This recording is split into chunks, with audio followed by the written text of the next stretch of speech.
Good evening, everyone. Welcome to Autumn is Here. My name is Francine Crawford. I'm your host. And today I'm here with Yolonda Brisbane. She is someone who works with people with dialysis, and she will explain a little bit more about that. That's something that's very important for us to know about, not just seniors, but family members and young people, especially in our community. We need to understand it, and we need to understand what help we can have and how can we avoid it if we can. So now we're going to welcome Yolonda Brisbane to the show. Welcome this evening. Thank you. How are you? It's good to see you. It's good to see you. Likewise. Just give me something a little bit about yourself. I think from day one, I've been an advocate for people. My mom has a picture of me when I'm probably a few weeks old and my fist is raised, so I think I came out of the womb as an advocate, and that fighter for the underdog. So I would say I'm a person that's compassionate and passionate about helping others. Okay. All right. So can you just tell me a little bit about your current position? Sure. I'm the National Grassroots Manager with an organization called Dialysis Patient Citizens. It's based in Washington, D.C., but we are all over the nation. We are the largest patient-led organization in the country. Even our board is composed primarily of people with end-stage renal disease, kidney failure, people on dialysis, and there may be a few that have received transplants. But oftentimes you have organizations that are led by people who have never lived the experience that they are working on behalf of. But with us, our patients lead the mission, the agenda, and the board also sets the tone.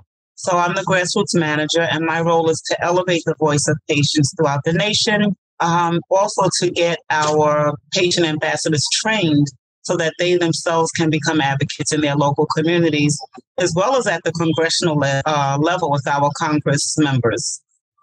Okay, that's wonderful. How long has this been in effect? DPC has been around for many years. I'm fairly new with them.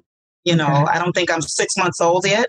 Oh, okay. But they've been around for many years, and we're steadily growing. We are right now over 28,000 members nationwide. That includes Hawaii, that includes Puerto Rico. We're in every part of the country. Okay. So can you explain a little bit about what is dialysis?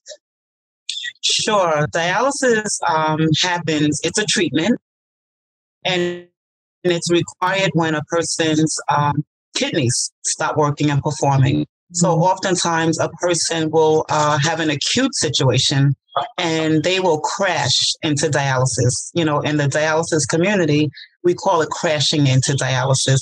That's when you have to go on emergency dialysis. Sometimes you may have known you had a situation going on, and maybe you were hopeful that it would turn around, or you would be able to do things to slow down the progression of the kidney disease. However, it is best to address it as soon as your doctor lets you know that there's a problem.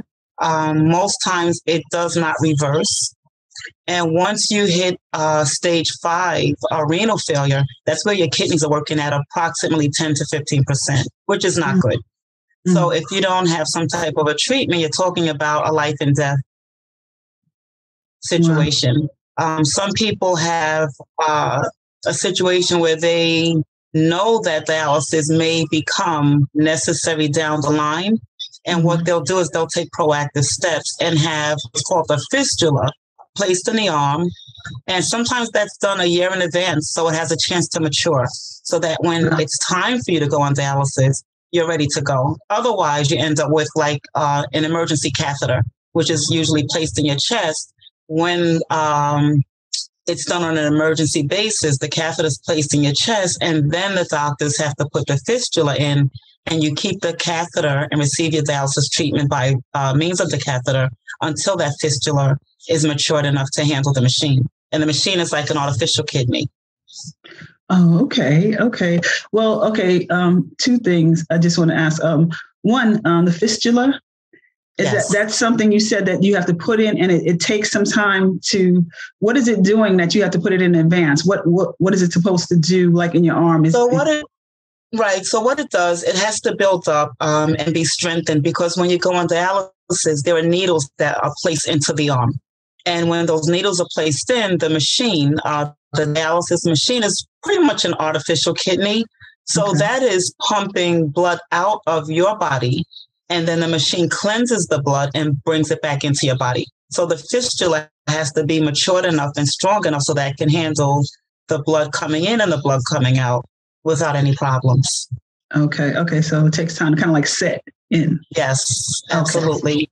Okay. And that's what you call hemodialysis, which is done in a dialysis facility. You also have peritoneal dialysis, and that's when people opt to do their own treatments at home. They're under supervision with, of course, a nephrologist and a nurse. That person's not always at the home, but they do monitor the patient who opts to do treatments at home. That's where a permanent catheter is placed in your abdomen, and the lining of your abdomen helps to cleanse the body and the excess fluids and toxins. It's sometimes they use something called cycler, and there are fluids that are and substances that are placed into the catheter that cleanses the body. So it's similar but different process. So some people opt to go into the center because it requires a lot of different things in the home. People don't have the space, and then some people like to be monitored. They don't trust doing it at home on their own. And if the home is not cleanly, is not clean enough, you can get infection. So some people opt to go into the center. Okay. So in this case, if you start dialysis, is there at any point where you can stop dialysis, or once you start it, is that something that is just a way of life now? It's a way of life. It absolutely becomes a way of life. The only time you stop dialysis is if you are fortunate enough, and if you choose to receive a kidney transplant. So once you receive a transplant, you will usually have to stay on dialysis for a period of time until that kidney starts to work properly. Once you get the transplant, it doesn't mean that everything starts working overnight, right? So you have to give that kidney a chance to adjust to your body, and then you can stop the dialysis treatment and have more freedom. Because when you're on dialysis, you go in to the center usually 3 times a week, and those treatments could take anywhere from 3 to 5 hours. And you cannot move. You have to be still because the needles are in your arm. So it's not easy. Wow. Okay. Well, how do you get to the point where you need dialysis? Like what happens before that? I'm glad you asked that question, because dialysis is definitely prominent in the Black and Brown community. That's number one. A lot of times, and we spoke about this very briefly, when we go into the doctor, a lot of times they tell us what our cholesterol levels are, our blood sugar levels, our blood pressure. Those are the basics. But it's very rare that your doctor talks about your creatine level. That's what tells you how well your kidneys are functioning. So I always tell people, when you're getting blood work done, they're checking everything, right? They're checking everything. So ask the doctor when he brings you in to go over the blood work, just say, what is my creatinine level? What's my creatine level? And a lot of times they'll look at you and wonder, why is she asking that? Why is he asking that? But it's important because most people don't know that diabetes and high blood pressure are the leading causes of people needing dialysis, and what's prominent in our communities when it comes to health: diabetes and hypertension. Right. So most people figure, I saw my grandmother live with it. It becomes a part of life in the Black and Brown community. I'm on hypertension. I'm on medication for hypertension. Oh, I have diabetes. It becomes the norm. But everyone doesn't get to just live with hypertension and diabetes. You may be genetically predisposed to kidney failure and not even realize it. It doesn't mean that everyone in that family gets it. So even myself, I've put on weight recently during a pandemic. I have to be mindful that kidney disease runs heavy in my family, very heavy. So doctors monitor me, and because of my family history, I will ask, what is my creatine level? What's happening there? So it's important for us to ask that, but usually it's diabetes and hypertension. Wow. So is there any, are there any different concerns with having,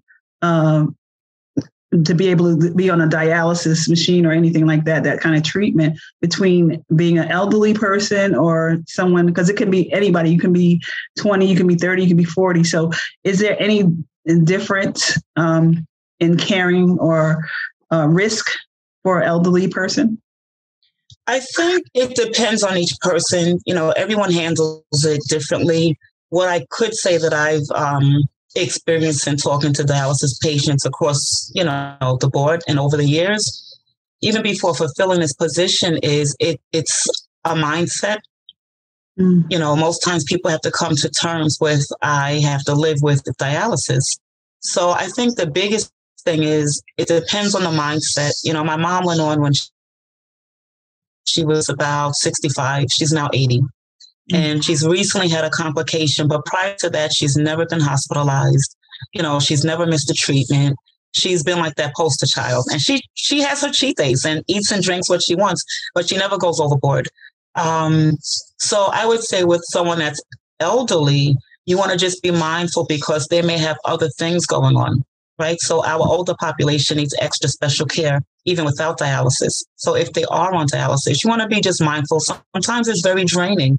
So even for a strong, healthy person, just imagine every other day you're going to sit on a machine and have your fluids, the blood drained and brought back in, and you're not moving. Sometimes that body cramps, different things could happen. Sometimes the blood pressure drops really low. So sometimes there could be dehydration. Different things could happen. So I would just say monitor the person, whether they're elderly or not, and just be really understanding, because it could be someone that's very healthy and strong, and maybe they were your running buddy, and now suddenly they're telling you, I'm tired, but they look strong. Why is he not coming here, or why is she not doing this anymore? Sometimes that person just might really be tired or depressed. It can be depressing for some people because you don't get to move around as you used to. Whatever you're doing in the middle of the day, some people have a schedule where they have to be there at 6 p.m. Some people go at the wee hours of the morning. So I would say it depends on the person.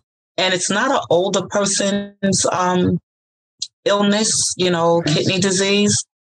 We have a lot of young people that are on dialysis. We have people that have been on dialysis since they were young children, babies, people coming to it for different reasons and at different stages of their lives. So I would always tell people, protect your body as far as that sugar and the blood pressure.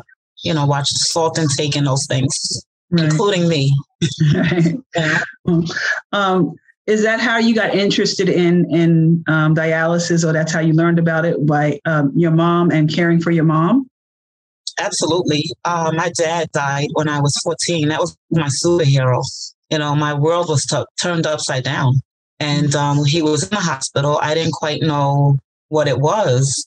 But my mom sat my brother and I down one day at the dinner table and talked to us. There's a possibility that he didn't live with us in the house, but he was very involved. And she spoke with us about the fact that your dad may not make it. And we thought it was just a routine conversation. We didn't know about kidney disease or dialysis. And so when he transitioned, we were distraught. But I was only told he refused dialysis. What is that? What does that mean for a 14-year-old? And I never looked further into it. I just knew that he refused some type of a treatment to do with his kidneys. And then years later, my mom's doctor called my brother and said, hey, bring your mom in because her kidneys are really failing bad and she's going to need dialysis. And, that was a hard battle. She collapsed, in my house when she got the news. And Virginia Smith, Peggy Brothers' mom, we called her because that was like her mom. And we asked her to come to the house and ride with us to the doctor for that extra support. And, after the initial, she got over it. And she ended up being what we call dialysis warriors. She joined this organization called DPC, which I now work for. And she became a patient advocate. In her center, she was going to Washington, D.C. to lobby with the congressional representatives. And I'm just watching her do this work. She's working at health fairs and different things. And I would go with her. And if she needed to use the restroom, I would say, well, make sure I know what to tell people when they come by the table. And I just found myself being able to speak to people fluently about dialysis and different options. And they would often ask, well, how do you know so much? And I would just say, my mom is on dialysis. And I lost one of my baby cousins about 4 years ago. She was on dialysis very young. She had juvenile diabetes, and it wasn't really watched or monitored properly.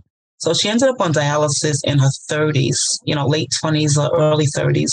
And I think she just kind of gave up her will because she was just totally non-compliant. And it reached a point where there was nothing they could do for her. So we lost her.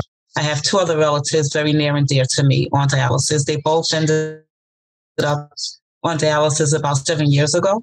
They're both doing very well. One is on a list for transplant. I think they both might be on a list for a transplant. So, as I said, unfortunately, it's an issue within our family. And, you want to do things to break the cycle, but that is indeed how I became so involved. It's a natural passion for me. So when I speak to those patients on the phone, it's like speaking to a family member.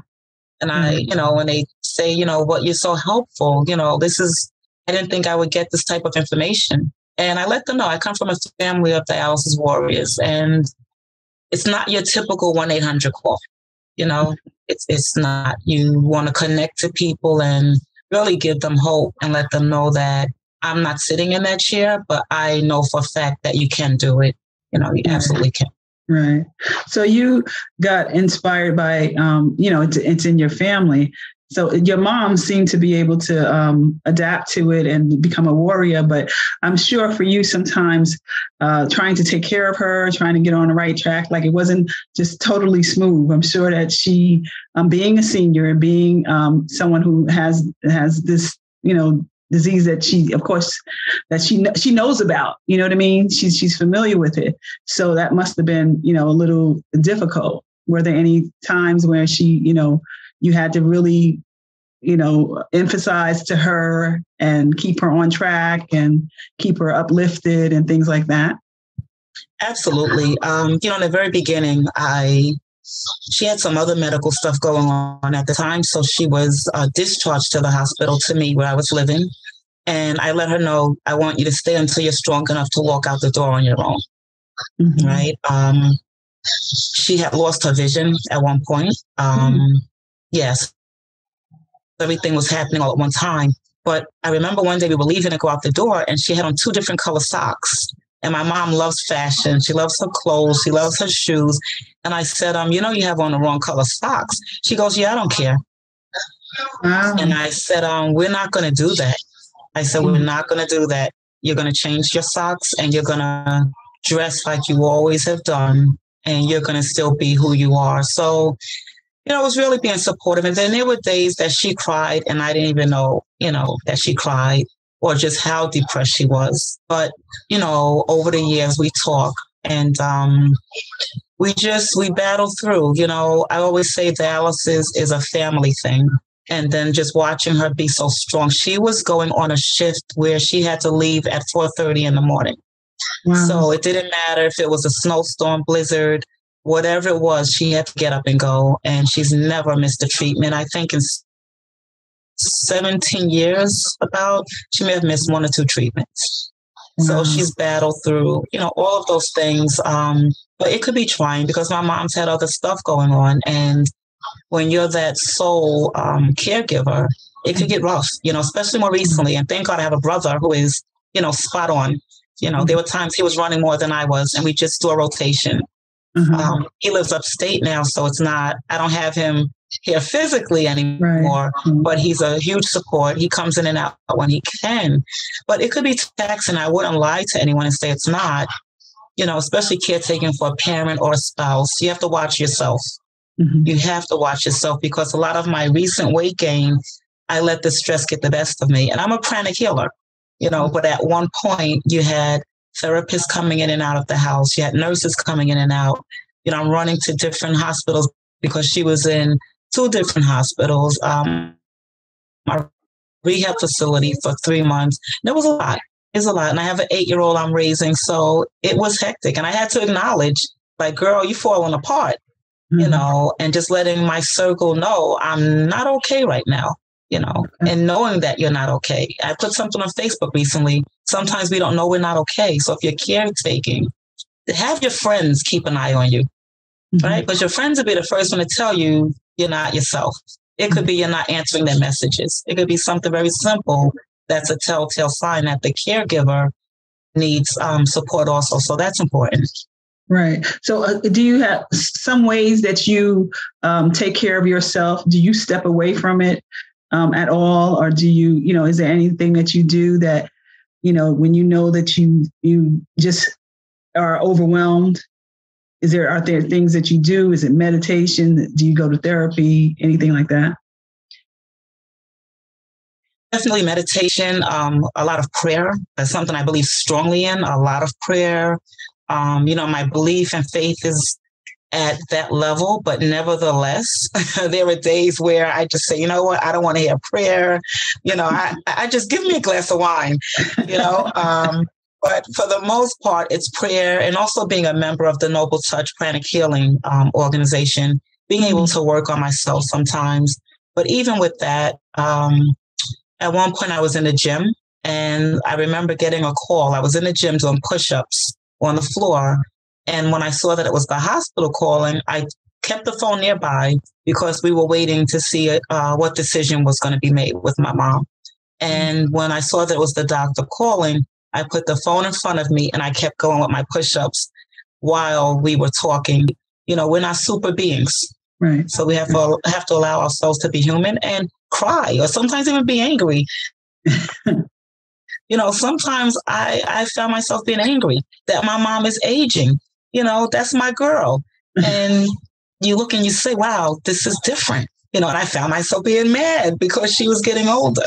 And I had to realize, reality check, that's going to be you. One day you're going to hit 80, God willing. Right. Exactly. We have to think about that. Sometimes it changes, and sometimes we don't even realize it changed, until something happens, and it's like, oh, wait a minute, now I got a role reversal. I got to look after the person who looked after me, so which is a blessing that you have each other. It's a blessing that you have each other, so absolutely. So what is available? Is there anything that maybe the community, maybe available to the community that we don't know about, or that, people don't take advantage of? Or is there anything that you can let us know to put us in touch with certain things? Sure. I would say the first thing is, I would challenge everyone at your next doctor's appointment, or as frightening as it might be, because maybe, you're not eating the right way and you don't want to hear the results. I would challenge everyone to make an appointment to have blood work done and to ask, what are my levels? And to be honest with the doctor, sometimes you tell the doctor, I'm going to lose weight and change my eating habits. So maybe he doesn't put you on medication. Right. But maybe you have to get real with yourself and say, I'm not making the change. And you rather protect the kidneys and take medication. As much as we don't like medication, if you find that over time you're just not getting it right, you're causing damage to the kidneys. So if you're avoiding, medication for high blood pressure, maybe a low dosage. And I'm not advocating medicine at all. I hate medication, but I'd rather see someone protect the kidneys while they're waiting to get their lifestyle in order. So they're eating properly. Because each day that goes by that we're not eating properly, we're risking that shift in that creatine level. So I would say the first thing is you have medical coverage. If you don't, maybe you're out of work, apply for Medicaid, whatever it is, you can get coverage, at least here in New York. Get your coverage, go to your doctor, get your levels. I would say that's the first thing. The next thing that I would say for those who are caretaking, I would address that first. AARP is really good, right? You don't have to be a senior citizen to get AARP. They have something, they have a caregiver's guide. I know we were talking about caregiving, and they have something really, really nice. So it's the AARP Family Caregiver Resource Guide. It's a small brochure, and it's a guide for caring for older adults in New York. That's one. But this is Prepare to Care. It is a very detailed, sort of like a magazine. It's full of resources, tons of resources, but then it also allows you to journal and map out your plan. So it's basically saying, instead of waiting for something to happen, even if you don't think it could be you, order it. It's free. It comes within 2 days, and it is really, really awesome, incredible. I recommend it for anyone. I do not work for AARP. I was not paid to say that, but I stumbled upon it when I was getting resources for some of the patients that call me. To share is there's something called the Well Spouse Association. That's WELL, WELL, spouse, because a lot of people who are married may find themselves in a position where they're caretaking for their spouse, their significant other. So there's the Well Spouse Association, because we need our, that spouse to be good as well. Yeah. So I'm just going to list a few resources for caretakers. You also have the Caregiver Action Network, right? Caregiver Action Network. And then you also have the Family Caregiver Alliance. Right. So a lot of times you could call those places and get resources and assistance. So that's one. The last thing I would say is pay attention. If we're in denial, if you look in the Black and Brown community, you will see a ton of dialysis facilities opening. A ton of dialysis facilities. Almost every 10 blocks, there is a new dialysis facility opening. That means not only are our numbers going up, but there's the anticipation that our numbers will increase. So I just, everybody, take care of yourself. It doesn't matter how poorly you've taken care of yourself in the past. Today is a new day to start over and protect that creatine level, watch your blood pressure, watch the sugar. I would say those are the things I can recommend. Awesome. Well, thank you so much for speaking to us today. Awesome information. I'm so grateful to get this information, especially things that we take for granted or that we just accept, like in our community. Like you said, your grandmother had high blood pressure or diabetes, and you just like, they live with it. So you continue to not worry about it, but not realize how bad it can be and that it does affect your kidneys. I did not know high blood pressure affected your kidneys. So this is really good information that people can just stay up on and just try to take care of not only your senior or who you're taking care of, but yourself also. So it's so beneficial to get this information, and definitely to go to AARP and get these booklets and things like that. So I thank you for all that you've allowed us to into your world and the things that you are educated about. We appreciate it so much.